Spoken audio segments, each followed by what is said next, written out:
Hi everyone. Today we're going to study first derivative tests. Let us first define increasing function.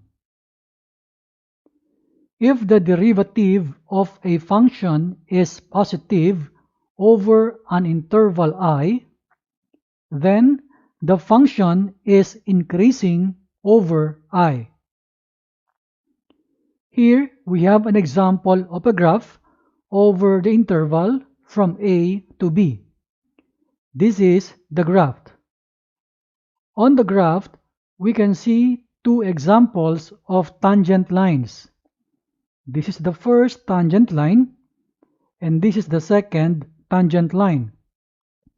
Both tangent lines are leaning to the right. It gives us idea that the slopes of the tangent lines are positive. Here is another example of a function over the interval from A to B. This is the graph. On the graph, we can see two examples of tangent lines. This is the first tangent line. This is the second tangent line. We can see that both tangent lines are leaning to the right. It gives us idea that the slopes of these tangent lines are positive. Now let us read the graphs from left to right. We can observe that the graphs are going upward. In this case, we can say that both functions are increasing over the interval from A to B. Also, the derivative of the function over the specified intervals are greater than 0, or we say positive. Let us define decreasing function. If the derivative of the function is negative over an interval I, then the function is decreasing over I. We have one example here of a graph over the interval from A to B. This is the graph. We can see here also two examples of tangent lines. This is the first tangent line, and this is the second tangent line. Both are dotted. We can observe that the tangent lines are leaning to the left. It gives us idea that the slopes of these tangent lines are negative. Here is another example of a function over the interval from A to B.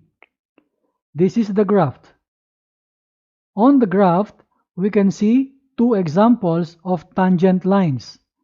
This is the first tangent line. This is the second tangent line. We can observe that the tangent lines are leaning to the left. It gives us idea that the slopes of these tangent lines are negative. Now let us read the graphs from left to right.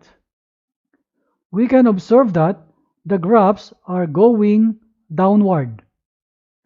In this case, we say that both functions are decreasing over the interval from A to B. And we say also that the derivative of the function at this interval is less than 0. And that means the values are negative. To illustrate, let us see this function described by the graph. We say that this function f has 4 critical points, the A, B, C, and D respectively. Now, the function f has local maxima at point A and point D. At point A, we say that the f prime of A is undefined. In here, the tangent line is vertical. At point D, the f prime of D is equal to 0.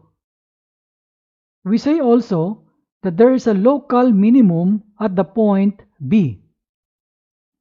Here is the point, and we say that f prime of B is equal to 0.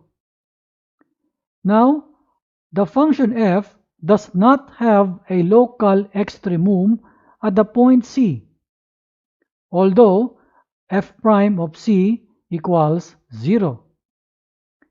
This is not a local extremum for the reason that the sign of derivative changes at all local extrema. Let us examine the sign of derivative to these 4 critical points. Look at point A. This is the graph over A. On the left side of A, the graph is increasing. So we say that f prime is greater than 0 or positive. On the right side of A, the graph now decreases, and we say that the derivative is less than 0. So at point A, the left side is positive while the right side is negative. Now let us consider point B. On the left side of B, the graph is decreasing, while the right side of B, the graph is increasing or going up. So it means to say, on the left side of B, the graph is negative, while the right side of B, the derivative is positive. Let us consider the point C. On the left side of point C, the graph is increasing, and we say that the derivative is positive. While the right side of C, the graph is again increasing, and we know that the derivative is positive in here. So at point C, the sign of the derivatives remains the same. Look at point D. On the left side of D, the graph is increasing, so the derivative is positive.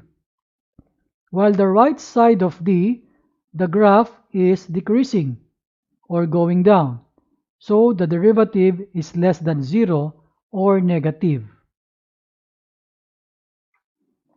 Let us study now the first derivative tests. Suppose that f is a continuous function over an interval I containing a critical point C. If f is differentiable over I, except possibly at point C, then f of C satisfies one of the following descriptions. Number 1, if the derivative changes sign from positive when x is less than C to negative when x is greater than C, then f of C is a local maximum of f. Number 2, if the derivative changes sign from negative when x is less than C to positive when x is greater than C, then f of C is a local minimum of f. Number 3, if the derivative has the same sign for x is less than C and x is greater than C, then f of C is neither a local maximum nor a local minimum of f.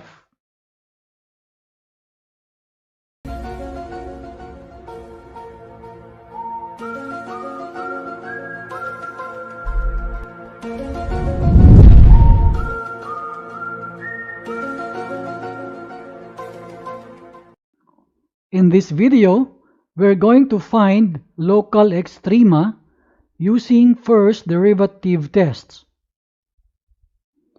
Here are the steps to find local extrema using first derivative tests. Consider a function f that is continuous over an interval I. Step 1.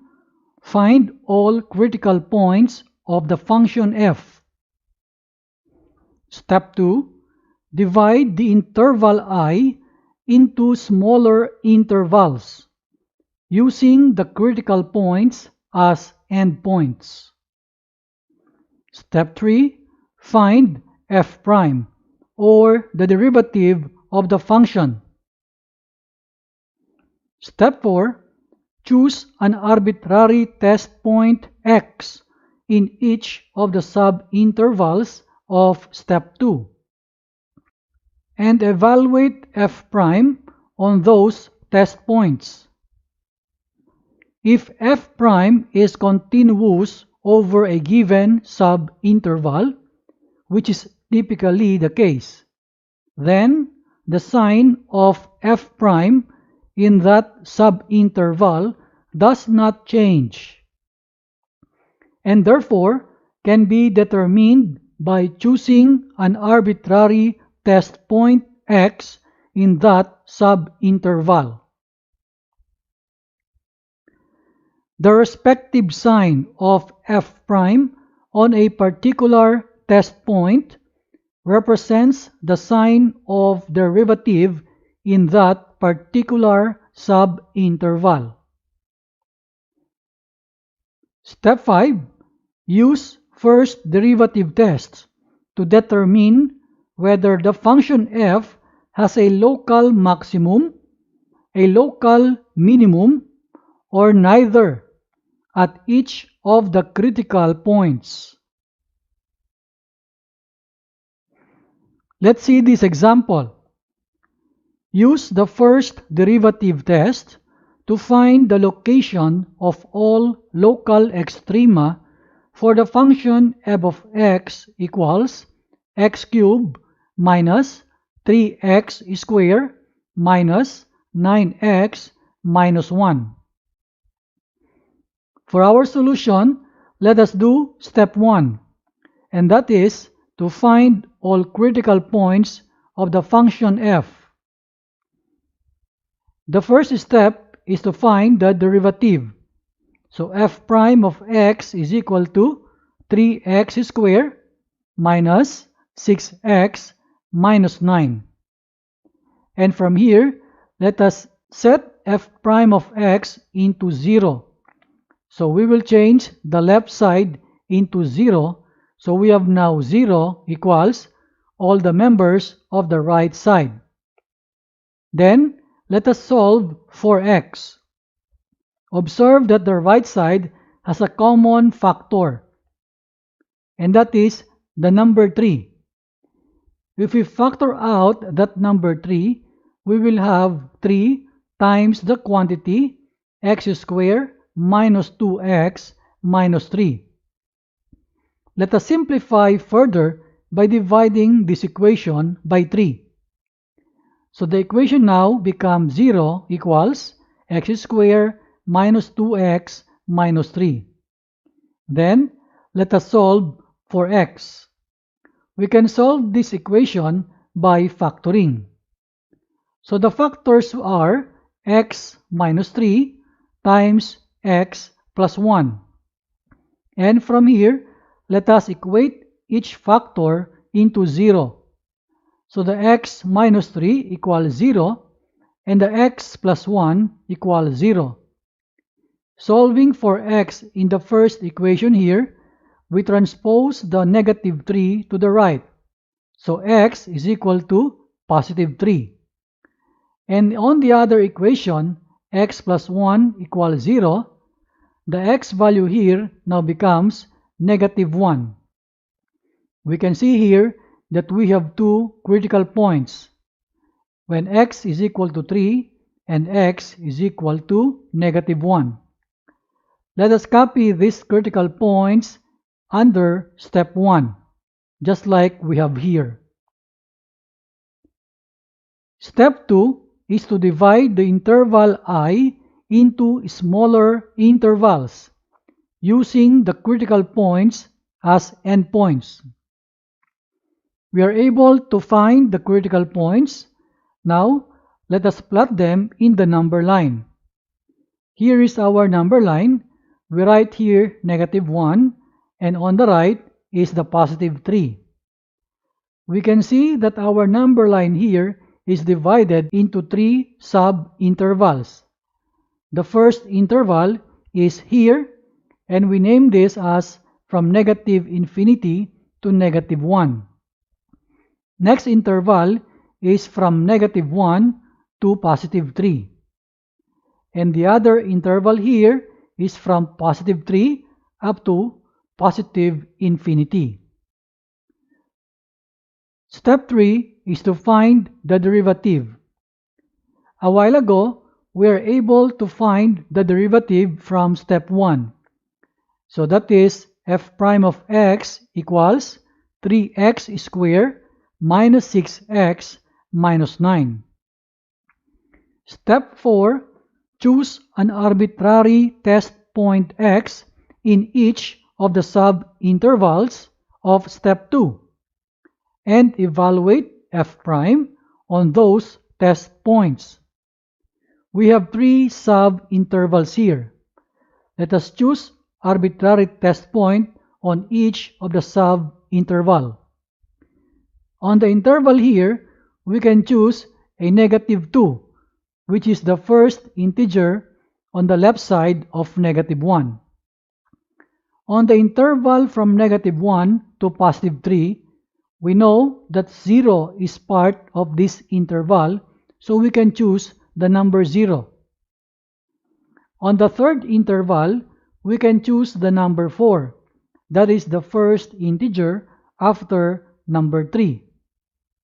Now, let us evaluate the f prime or the derivative on those test points. Let's start with this -2. So we have f prime of -2 is equal to 3 times the square of -2 minus 6 times -2 minus 9. The square of -2 is +4. 4 by 3 is equal to 12. -6 times -2 is +12. Then we copy the -9. When we simplify these numbers, the final answer is +15. We are more concerned on the sign of the number 15. So this positive represents the sign of the derivative on this interval. So we take a note here that we have a positive or the plus sign, and we know that we have an increasing function on this interval. Next is the f prime of 0. This is equal to 3 times 0 squared minus 6 times 0 minus 9. We can simplify this into -9. We are more concerned here about the sign of the 9. So this is negative. The negative sign represents the sign of the derivative in the whole sub-interval here. Let us take a note that we have a minus or negative sign, and we have a decreasing function over this sub-interval. Now let us evaluate f prime of 4. This is equal to 3 times 4 squared minus 6 times 4 minus 9. The square of 4 is 16.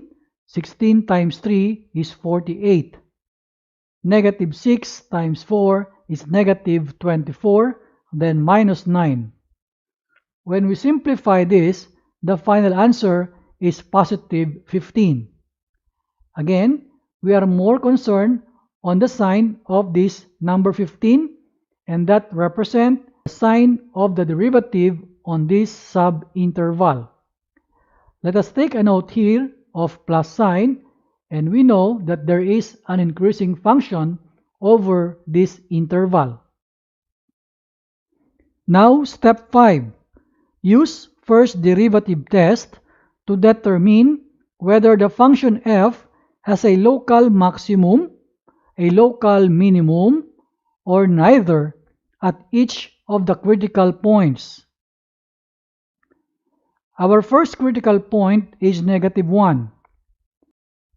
The left side of the -1, the derivative is positive and it is increasing, while the right side of this -1 is negative, that is decreasing.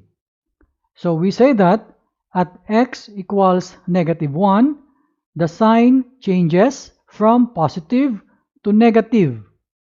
Thus, there is a local maximum at x equals -1. Next, the other critical point is 3.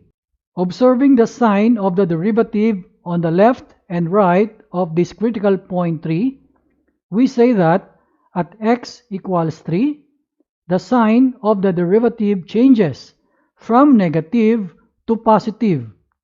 So we say that there is local minimum at x equals 3.